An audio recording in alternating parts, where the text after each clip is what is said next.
welcome back to another video, and today we will be going through my 5 eyeshadow palettes that I have been trying out recently and giving my final review of them. We have another 5 palettes review video, so as I said in the beginning of I think this year that I will be, instead of doing individual eyeshadow palette reviews, I thought that I will be sort of compiling them into compiling more palettes into sort of one video, and I did like doing this format the last time with last 5 previous palettes, and now we have do we actually have 6 of them now? I have to check. No, we still have 5. I haven't decided that is the 5 definitive number, but I do feel that I need approximately like a few weeks at times to try palettes, so at least now the 5 seems to be the rhythm that I'm doing. I think we will be going through this sort of in a more of a ranking manner, because I do think that in this sort of part in this video I have like clear favorites and not so favorite palettes, but we will get to them now. So first one is Skullz and Roses by Kaima Cosmetics. So this one, and you will be seeing after I have shown the palette, then I will pop a picture to the side where you will see looks that I have done with this palette and the hand swatches of it. But first I will show how this looks like. So this is a grungy Valentine's palette that I saw was a trend this year with Valentine's palettes. We got a lot of these sort of like grungy gothic themed palettes with blacks and reds and pinks and greys, so this was like one of them. This is, I'd say, in terms of color story, and you will see it from the looks very soon, but in terms of color story you only get very deep and dark looks with this one. So this is definitely a first of a palette that if you want subtle looks, then please skip this, because you can't do subtle with this one. They don't like this palette, and the word subtle, they don't even like live on the same block, so that is something to consider. This has like matte shades, and then we have a couple of shimmer formula. We have this more chunkier shimmer formula, and then we have this more smoother shimmer formula.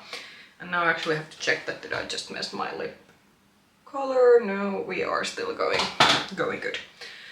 So I will now pop on the swatches and sort of images of the looks, and what I will say about this one, this in one way why it I started the palette that I maybe didn't like so much with this one. I feel that this reminded me of the sort of original like indie palettes, when indie eyeshadow palettes started becoming popular like a few years ago, like in the aftermath of the pandemic. And this unfortunately has a lot of these sort of like formulas that a lot of indie brands I think have moved forward from. So first of all, about the mattes of the palettes, I felt that while they are workable, we have now gotten, like indie brands in general have gotten better with their mattes. Like these sort of remind me of some of the mattes that I have tried on my sort of first indie palette some years ago, where the mattes are a bit on the stiffer side to work with. They are like workable, you can get them to look nice, but especially because this has a lot of like deep dark mattes, there was like it really did take an effort to make the looks like go nice. Then also something about the shimmers that I will show. So like I said, it has 2 types of shimmer formulas, and I really wish that they would have just stuck with this sort of smooth shimmer formula over here, because again, these chunky shimmers, and there will be a palette much higher in this list, that while it has chunky shimmers on the pans, the shimmers smooth out very nicely on lids. Unfortunately with this one, while there's chunky shimmers, they look very nice swatched, but on the eyelid they were like very cakey to work with a crease during the daytime, and they were also like, because the chunky formulas in the palette especially, they also were quite sticky, which is a very, as I said, a formulation that I haven't like come across even in the more inexpensive indie palette like in the last year or so. So in a way, this was sort of a trip down to nostalgia lane in terms of indie formulas, and not necessarily in the most positive way.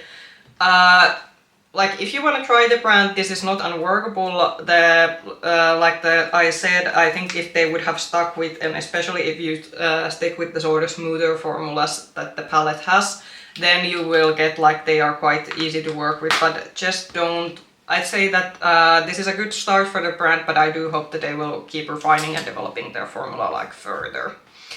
Next, let's go to the palette that I concluded that at the end of my 2-week rotation, once I had used this quite a lot, that I have a love-hate relationship with this one.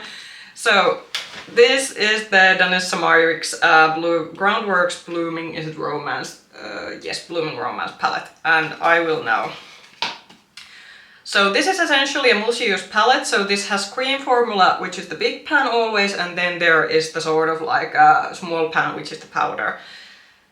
And now I will actually just pop the picture to the screen so you will be seeing it. So my issue with the palette was that no matter what I did, a lot of, especially the mid-tone shades in this one, they seem to blend into, even though I was using different shades and I was actively trying to use different shades on my lids, they sort of blended in together, and with a lot of looks I felt that the looks looked the same, someone just looking at me directly, they would not have known the difference between the days that I wore the palette. The only way I was somehow able to get like contrast was when I one day actively made the effort that I used this, and you will see it in one of the images on the side, that I used this lightest shade on my lid, and then I used these darkest shades on sort of my corner, like outer corner. And that's the way I was able to get contrast with this one. But otherwise, the only, like I'd say, truly different shade that didn't sort of blend in with, especially from the mid-tone shades, was this Desire, because this is like clearly an orange, which is quite different from the like rest of the like pink and mauve leaning shades.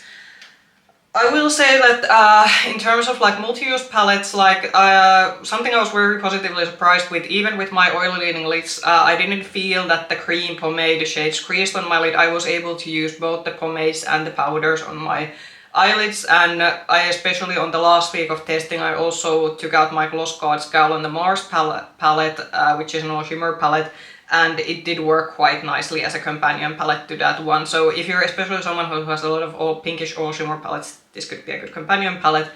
But in terms of like using this as a standalone palette, I did feel like a bit meh. However, what I will give credit to about this one is that the pomades also make very nice blushes. So I was already kind of buying the palette in terms of like thinking that this is actually going to be more primary blush palette for me, and this was an idea that someone put into my head when I watched a makeup news video. And then, because initially as an eyeshadow palette I was like, thinking that I don't need that many pink eyeshadows, I have them. But then when someone mentioned that, oh, this is probably going to make a beautiful blush palette, and I was like, okay, I'm buying it. And so as a conclusion, if you like the Danessa Myricks quality, and if you like the original Groundwork palette, and you want now a Groundwork palette that has pinks and sort of, I will now, the picture should disappear, so I will like give my sort of final thoughts.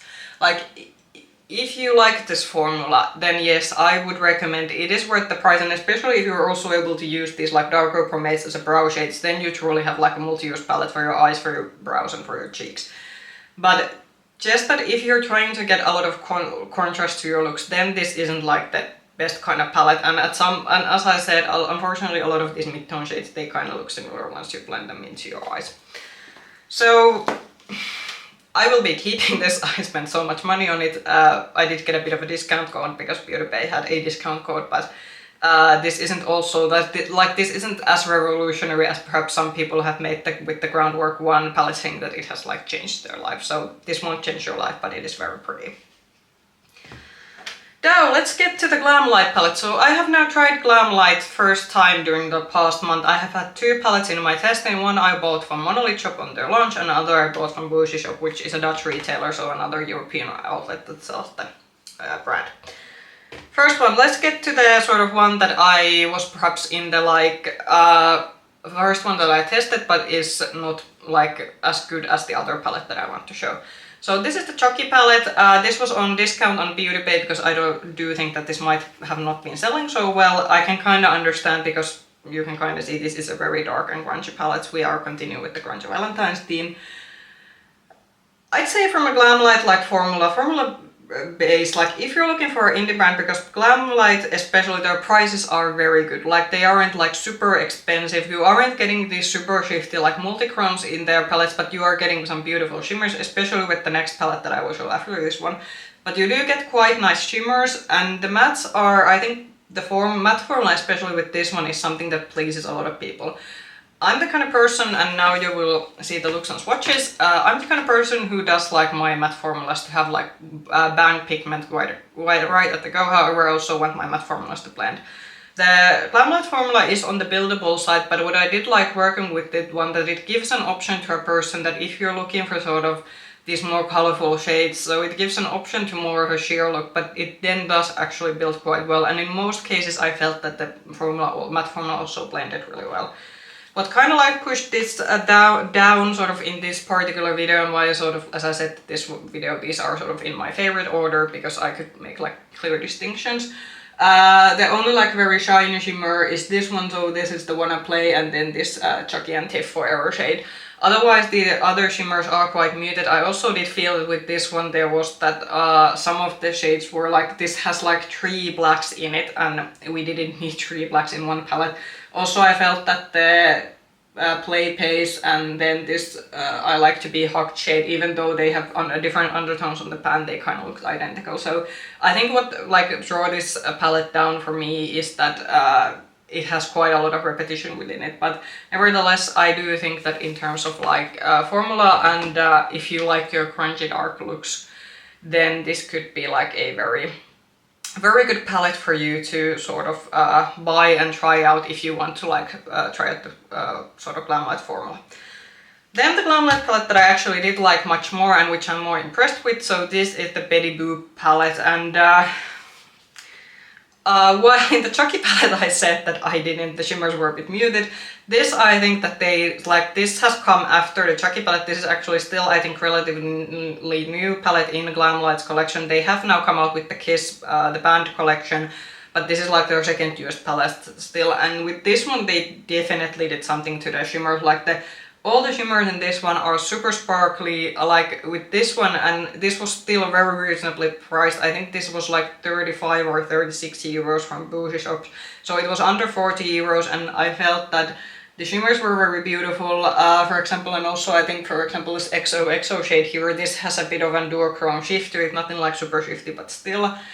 And with this one I felt that, again, while the mattes were like, this has some very colorful mattes like these reds over here, it is still like, I will now show the image, like you will get like red looks with this one, but actually what makes the palette great for me was that you also get like other kinds of look with this one. So in the picture I think you will see one look where I used like, it was a purple black look, and then there's sort of a look that I used a very light mauve shade on my crease, and then I played with some of the shimmers. So with the Betty Boop palette I felt that with sort of this one you already have like much more options, even though it initially seems like a very red heavy palette, which it is because obviously I think with the palette team is quite, the character is quite known for her like red dress, but I do think that what also why I sort of ranked this like higher in this sort of review video is that there is actually a lot more you can do with it.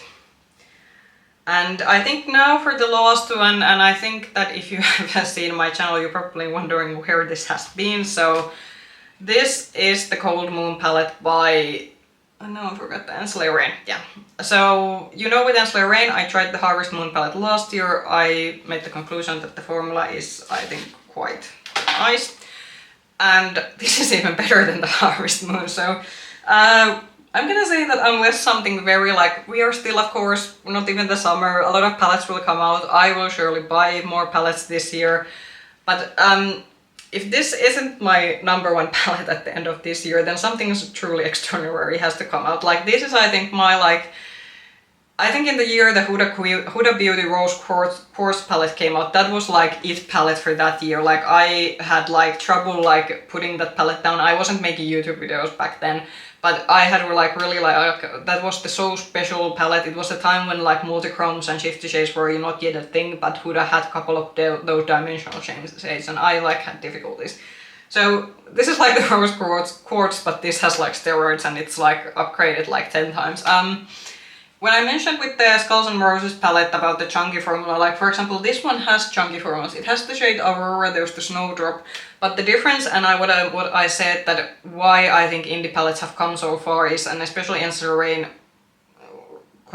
okay, we have to remember that this is also hideously like expensive brand, like these are like over 80 euros or something, so this is a more expensive brand, so expectations are higher. But with this one, the chunky shades, they still smooth onto your eyes quite nicely. They are very blendable. They aren't sticky unlike the Skullz and Roses. So I think this is like a strict contrast of what indie formulas have become and sort of where they started out with what is sort of the Skullz and Roses palette remind me of. You will now see on the side the swatches and looks, a lot of cool tone looks. Like, I think there's like is this a particularly versatile palette? Like, not in the long run. There are a few, you can do a purely silver look with this one, you can do a pink mauvish look with this one, and you can do a blue leaning look with this one. But at the end of the day, all the looks will be very cool toned leaning, obviously, because it is like, it's a cold moon palette, so what did you expect? But then when I think about the rose quartz, like, was there particularly a lot of looks you could do with that one? Well, there was some, because it has some like warmer shades. Actually, now I'm looking at this, like, yeah, this too actually does have like, so, but this is a preference thing. These are colors that I gravitate towards, so this sort of mauvish pinks, cool tones. Like, I don't like an all grey palette, but if it has a couple of greyish leaning tones, then that's alright, because that suits my skin undertone. And the shimmers are truly beautiful that this has. I think Ensley Rain definitely has like one of the better indie formulas. Is it always, I think, worth the sort of like very high price tag they are asking? No, and I think it was quite smart that they did recently, because they have now come out with the Groovy Guardians collection. It was mushroom themed and 70s themed. I think if you probably, if you have seen the palette, you sort of get the what's the sort of reference to the palette is. But I already said that I won't be buying that palette because it has quite a lot of these warm tones that I don't like. But I think with that palette, what they did was smart, that they actually have one row of special shades, and then they have mattes with rest are mattes, so that sort of pushed the palette price down, that it's only like 60 euros, which is quite on par actually with a lot of other indie palettes. Because with these ones the issue has been that because this has so many special shades and the palettes before this, that the price has been quite high. And I do think now, owning two Ensley Rain palettes, that, as I already said, that after buying that one, that I am now sort of on a break from the brand, purely because now I feel that I have the sort of shades that I want from the brand, but I don't want to constantly spend that much money on the brand's eyeshadow palettes, because while they are like nice and it's nice to have a few of them, I don't feel that it's worth having like spending constantly money to buy all of them. But yeah, like with Ensley Rain, and as a for like conclusion of this video, like these palettes are worth it if you buy them in a color store you like, but I would say that you don't need to buy all of them. But as I said with this one, I still want to show this, like, if you like, if this is not my number one palette at the end of this year, then something has this something very extraordinary has to top this one. But yeah, those were sort of all the palettes that I had for this video, and let's sort of get to the final thoughts about them.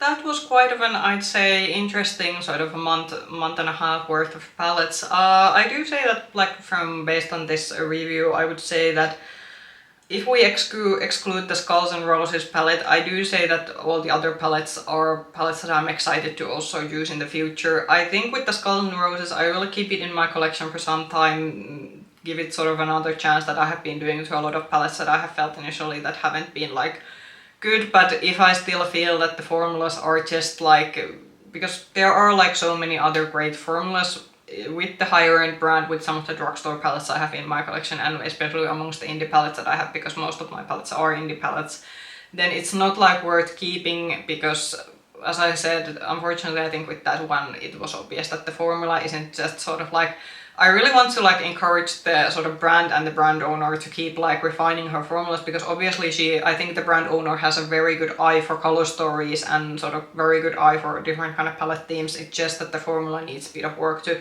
be on par with other formulas on the market. But other palettes, like I said, the Glamlite has been definitely like one of those positive surprises from me, because I do know that the brand has gotten a lot of like hype, and a lot of influencers like the brand, but the brand also does send a lot of their palettes in PR, and while I mostly believe that most people who get them still try to give them an honest review, there's always that kind of bit of doubt when brands set out a lot of PR, that are some people just like maybe trying to give it a more positive review because they want the brand to keep liking them. But that's of course like another discussion for another time. But I would like very pleased to say that I especially think that for people who are just getting into indie shadows and don't want to spend like a horrendous amount of money to them, like, I think Glamlite is an excellent brand to start with. And Yeah, they do come out with a lot, and I have critiqued them too from that too, because it seems that every week they're having a new IP collaboration. But at least like there are like options. I would really like Glamlite to start doing their own like palettes again, because I do know that they got known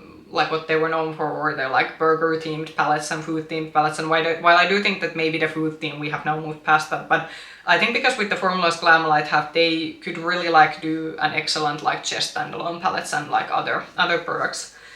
But yeah, the Ensley Rain was like an obvious winner. I like immediately after just like trying the palette, like already when I made 3 looks with it, I was like immediately knowing that there's like that's just gonna be my top palette for like the review video, but also like from during this year. And the Groundworks palette, as I said, I will keep using it, but we shall see. Will I just actually like retire that as my another cheat palette, or will I still try to like also use that occasionally to my eyes?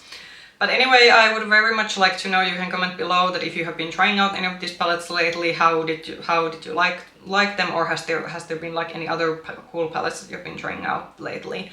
If you want to see more content from me, then like this video, subscribe to the channel and ring the bell button if you want to get notifications from my future videos. You can also find me with the same nickname on nickname Makeup Hedgehog on Instagram. I hope I will be seeing you in another video soon. Bye bye!